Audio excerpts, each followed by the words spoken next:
case, I'm going to explain about how we can going to remember the plant named Bharangi. Okay तो Bharangi plant को याद करना है अभी, ठीक है.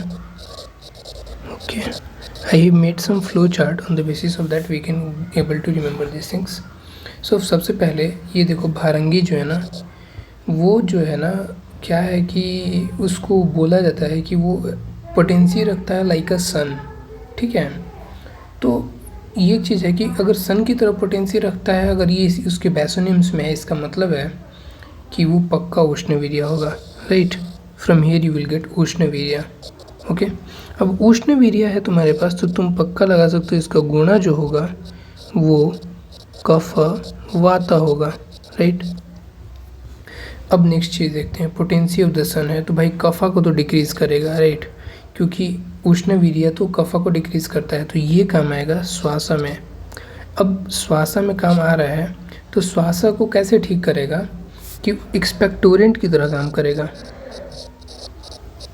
ओके एक्सपेक्टोरेंट की तरह काम करेगा तो वो कफ को भी बाहर निकालेगा, तो कासाहारा भी होगा, श्वासा भी होगा, ठीक है.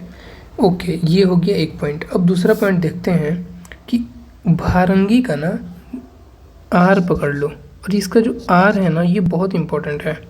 आर फॉर रूट, ठीक है. पहले इसको लेके चलो आओ रूट पे आते हैं.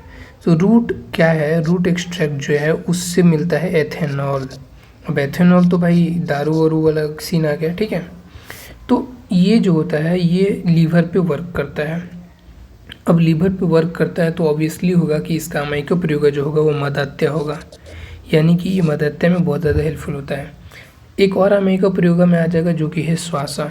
इसका मेन इंडिकेशन श्वासा ही है, लेकिन मदात्य में भी हेल्पफुल होता है क्योंकि इथेनॉल प्रेजेंट होता है. अब एक चीज़ ध्यान रखो कि इथेनॉल की हम बात क्यों कर रहे हैं, रूट की हम बात क्यों कर रहे हैं, क्योंकि जो इसका यूज़फुल पार्ट है वो है रूट एक्सट्रैक्ट या फिर root. Moola is useful part of भारंगी.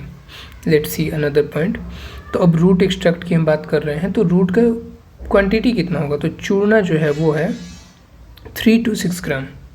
Okay तो यहाँ से तुमको क्वांटिटी का भी मालूम चल गया सिर्फ ये पॉइंट जानने से कि रूट एक्सट्रैक्ट के जोड़ते जोड़ते क्वांटिटी भी मालूम चल गया, अमाइको प्रयोग भी मालूम चल गया, फाइटोकॉन्स्टिट्यूएंट इथेनॉल भी मालूम चल गया. देन नेक्स्ट पॉइंट की तरफ हम बढ़ते हैं, इसके मॉर्फोलॉजिकल की वो कैसा होता है. अब भारंगी है, ठीक है. देखो इसका बॉटनिकल नेम है आर, रोटेशिया सेरेटा.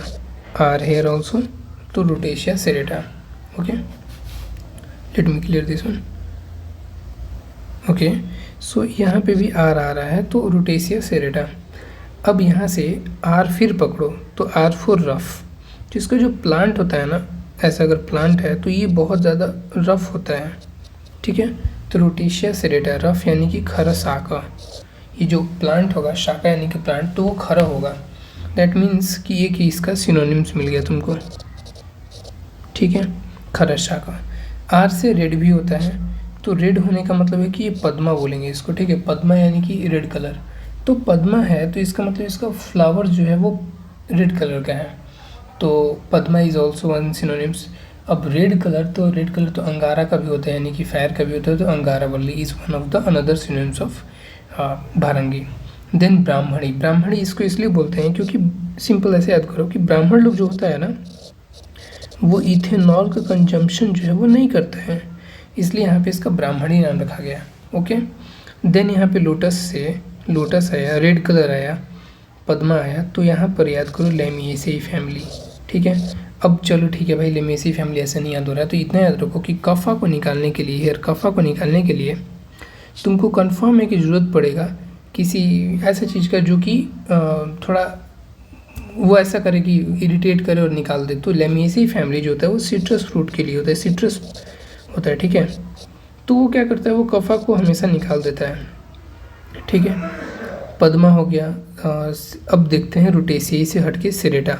तो सेरेटा से तुमको लीफ का मॉर्फोलॉजी भी पता चल जाएगा. सेरेटा मतलब सेरेटेड मार्जिन, तो इसका जो लीफ होता है वो होता है सेरेटेड मार्जिन का leaf. Okay this is all about भारंगी.